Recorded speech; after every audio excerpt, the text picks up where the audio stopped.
I, 42 male, was with my ex, 41 female, for 4 years, from the ages of 27 to 31.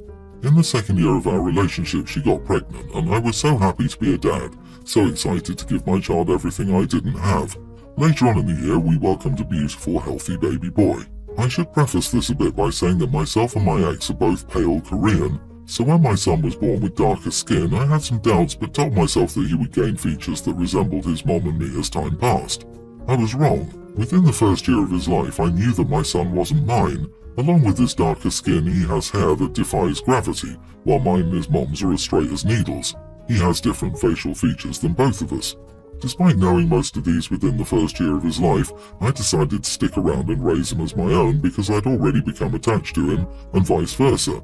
I of course didn't mention that I knew to my ex, and whenever my family would question me about it, I'd say, "He's my boy." Of course, the relationship with his mom and I ended, but for other reasons. Despite that, I still stuck around to raise my son. He's a teen now and lives with me 75% of the time and with his mom the other 25. It's just what works for us. Last week I took my son to get his hair cut as he didn't want to grow out his afro anymore.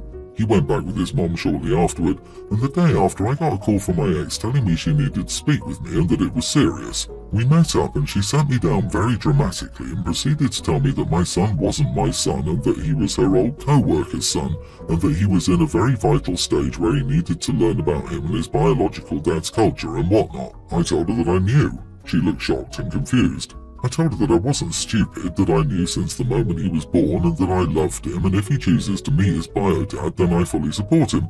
She got mad at me, saying, "If you knew, you should have said something, and we could have prevented depriving him of his other culture long ago."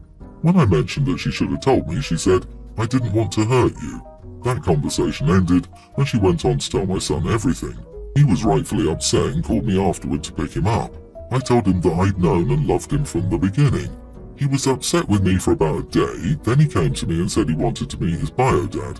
I said okay and called his mom. Long story short, bio-dad doesn't want to be involved despite knowing about my son since birth. My son is still rightfully sore about the situation, and my ex is saying it's just as much my fault for not saying anything. Maybe if I did say something, he could have grown up with his real dad and didn't have to go through this, or any other things he's experienced. Am I the idiot?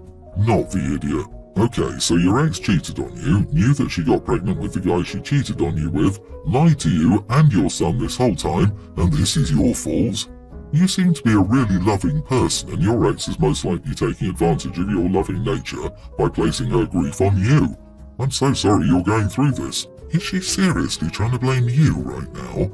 Ha ha ha, there is something mentally askew with her. You literally said that bio-dad knew about your son since day one and wanted nothing to do with him, so your ex getting mad about depriving your son of his culture and bio-dad is crap. Honestly, I think she was hoping for some hallmark moment where the bio-dad decided he wanted the teenager, i.e. wanted her still, and she's salty that it's her selflessness, yet again, that caused issues with her son. She hurt him, and you. No one else did. Ah, the good old liar's defense play, attempting to obfuscate and excuse their blatant lies by way of dressing them up in a cloak of altruistic intention. Classic. And now she just wants to spread the anger she's getting from your son because of what she did. She's trying to make you accept some of the blame when, in reality, she's reaping what she sowed. You're awesome for being a dad in this situation. A lot of men would have dipped. Exactly. Dude, he has a real dad. You. You are his real dad. Being a parent isn't about biology, it's about commitment and love and sacrifice. Good luck to you, and I hope you and your son navigate yourselves through this. I have a daughter from a previous marriage, teen, Jenny, and a stepdaughter when I married my wife. We both have primary custody of our kids. My daughter took the transition decently while my stepdaughter, Emily, teen, did not. So family therapy is mostly with her mom and her, but Jenny and I will come in for some sessions when wanted. Overall, I thought it was going okay. Jenny got a job when summer started. She used to have a twin bed, but when Emily moved in with her queen-size bed, that was all she wanted. So she basically saved all her money and bought herself a queen bed frame and a new mattress. She loved it. The two kids got into an argument. It started out over bread, but got more heated. My daughter made a comment about Emily's dad not giving a crap. It was unacceptable. She got her phone taken away for a week, had a lecture, was banned from her club for a week, and of course apologized. We talked about getting her to do therapy also, but that got interrupted. For context, Jenny is mixed and Emily spray-painted slurs on Jenny's new bed frame and mattress, so my wife and I decided Emily's bed would go to Jenny until Emily buys her what she ruined. It's going to be expensive, but she has a job, also lost privileges for a month. Her options are to sleep on the floor or on the couch. I got a call from her father and he went off. I told my mom what had happened and she also thought I was an idiot for this punishment. Why would Emily's dad call you instead of speaking to his ex-wife? Taking away a bed doesn't solve your problem. These two young ladies have some serious issues. It appears without intervention from a professional, their behaviour will only escalate. You may want to admit to yourselves that you are both way over your head. Get these girls some professional help, ASAP. That's what you call asymmetric warfare. It went from a sister fight to name-calling and destruction of property. That requires a consequence and therapy because that did not come out of nowhere. Regarding the punishment, what do her dad and your mom think is appropriate? That you and your wife buy a new mattress set? Only one person needs to face this consequence and that's Emily. It's not like she's some little kid who doesn't know better. She's a teenager. Ouch. Low blow for low blow. Your family isn't blending well and your therapist isn't getting the job done. I'm going to say everyone's the idiot here except for the girls. Removing her bed and forcing her to sleep on the couch or the floor because the adults in this story dropped the ball isn't going to make Emily less idiot. If anything, it's going to make things worse. Were the girls even introduced and allowed to know each other? It sounds like you all were trying to mix families after the marriage instead of before the marriage. So, update. After a long talk with Emily, she handed over the money for the new bed. She had enough in her savings from her job and Christmas money.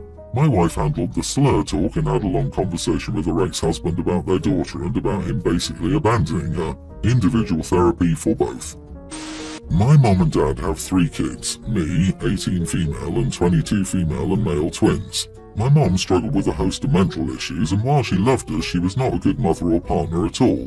When I was 5, my parents broke up. Dad had full custody, but he let us stay with our mother whenever it was safe to do so. Eventually, he met and started dating our now stepmother. She wasn't the problem. At the time, we saw her as a cool older sister, fun aunt. We liked hanging out with her and all was good. As stepmom and dad's relationship became more serious, my dad started comparing our mom and stepmom. He'd compare their parenting, her cooking, literally, and everything he could compare he would. At the time it wasn't an issue. Stepmom herself didn't overstep any boundaries. We still had a relationship with our mom and our mom liked stepmom, so all was well. When I was around 13, my mom's health went downhill and a year later I lost her. The first year was honestly a blur, but after things started returning to normal, my dad suddenly doubled down even more on the mom competition. My dad would still make remarks about how stepmom was better than our mom, and at one point he even tried forcing my siblings and me to call stepmom mom. He'd say stuff like, "She's your only mother now," and when mom was alive it was no big deal. Now that she's gone, it really felt as if she was forcing us to move on from our mom. While this rightfully caused an issue with our dad, my stepmom also became caught up in it. It ruined our relationship with her, as she was our mom's replacement, but we weren't looking to replace our mother. Recently, my sister became pregnant. It was unplanned. She told us right away but didn't tell dad and stepmom. She lost the baby and my parents were with her through it all. Stepmom told our dad in private that she felt hurt but my sister felt as if she couldn't tell her with news of the pregnancy. My dad then got us all together and spent a good 30 minutes yelling at us, calling us cruel and other things, and in this yelling, he was referring to stepmom as our mom. My sister snapped and said stepmom is not our mom, nor did we ask for her to be. Stepmom was upset and cried. He yelled at us some more and started shaming my sister for what she said, calling us rude and ungrateful. I responded that it was his fault that we didn't like stepmom. Had he not spent all these years shoving her down our throats, then maybe we would have seen her as more than just a random girl who was trying to take over our mom's role. He took my words and basically blasted me to family, and now everyone is calling me mean and disrespectful and expecting me to apologize to my dad and basically calling me entitled and ungrateful for all that my dad and stepmom have done for us. So, your sister had a loss, and your dad decided this is the best time to have a go at her for not sharing the pregnancy news with her stepmom? What a piece of work. I don't think you said anything wrong here. Well, not the idiot, but damn, that's some drama. What was your father's goal exactly? To shame your sister into apologizing for having a loss and not telling your stepmom? That's stupid. Your sister was in a fragile state. She reached out to her siblings instead of her parents because she trusted you and not your father. I think your father needs to stop trying to guilt you and your siblings into acting like your stepmom is your new mom. You had a mom, you loved her, faults and all, and you lost her. Your stepmom is not your mom. Your relationship with her might have improved if your father had just backed off, but he chose to butt in. You aren't kids. You don't need to be lectured about mom versus stepmom. I disagree. Everyone's the idiot here except stepmom. Your dad has ruined the relationship by comparing your mum and stepmom. You suck a little for taking it out on your stepmom. You don't say anywhere anything that she's actually done that's been horrible to you at all. Take your anger out on the correct person, your dad. My female 20s husband 20s has lifelong pets from his childhood that moved in when we moved in together a few years ago, parrot and tortoise. I do love pets, and as these are my husbands, I never wanted to say, get rid of the pets, as I firmly believe a pet is for life unless in extreme circumstances.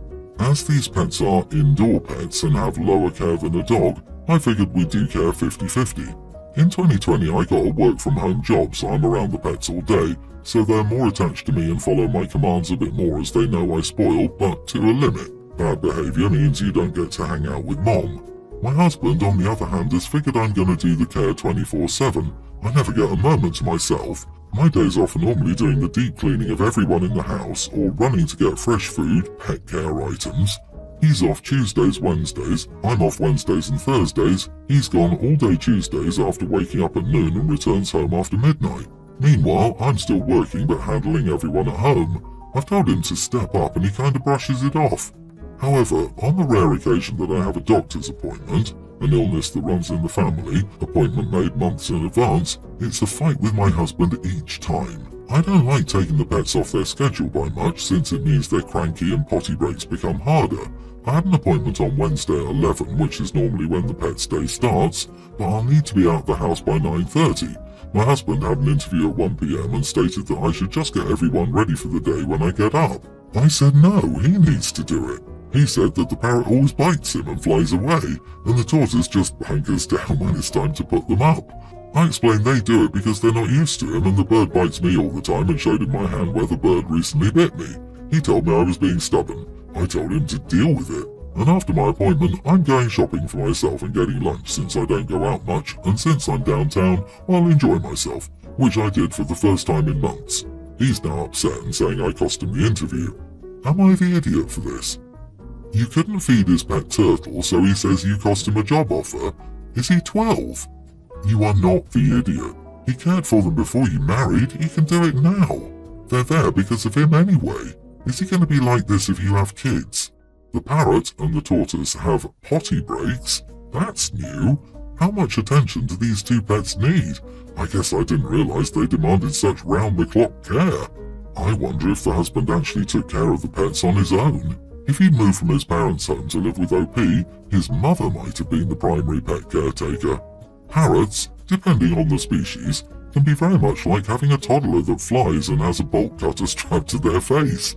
They're high-maintenance pets. But tortoises? Not so difficult. However, it's not a pet thing, honey. You have bigger problems between you than the pets. This exactly. He spends one of his days off leaving the house at noon and not returning until after midnight? Sus. In the best case scenario, he's just a jerk shirking responsibility. Worst case, he's cheating and trapping OP in a vicious cycle of making something dependent on her so she can't leave. Sure, everyone needs some me time, but being gone that much every week is weird. My wife and I have two sons, Brian and Kevin. Brian has a teen daughter, Aurora. Brian and Aurora live very close to us, spending all their time at our home. Kevin and his family moved in with us and will live with us for a few months. Kevin's wife has been the one doing all the cooking recently since my wife is sick and unable to cook, and Kevin and I work long hours. Aurora and Brian have dinner with us every night as well. Kevin's wife is a terrible cook. Her food is almost impossible to eat. Aurora is very honest. One day she told her that her cooking sucks. Kevin's wife was offended and told her she could cook if she hated her cooking so much. Aurora agreed, and she's been doing all the cooking. However, Kevin's wife is a picky eater, and each night, Aurora makes sure to make a meal that she doesn't eat.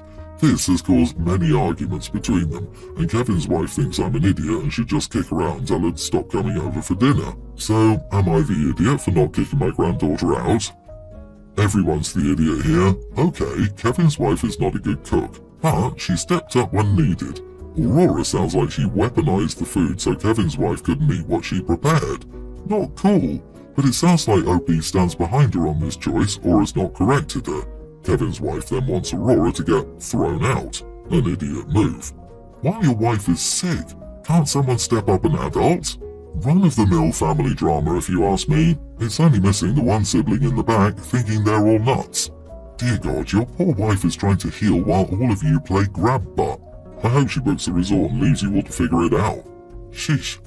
OP, you're old enough to be a grandfather, and that should be old enough to navigate this situation. Tell your granddaughter to quit being an idiot and stop cooking things that she knows your daughter-in-law doesn't like.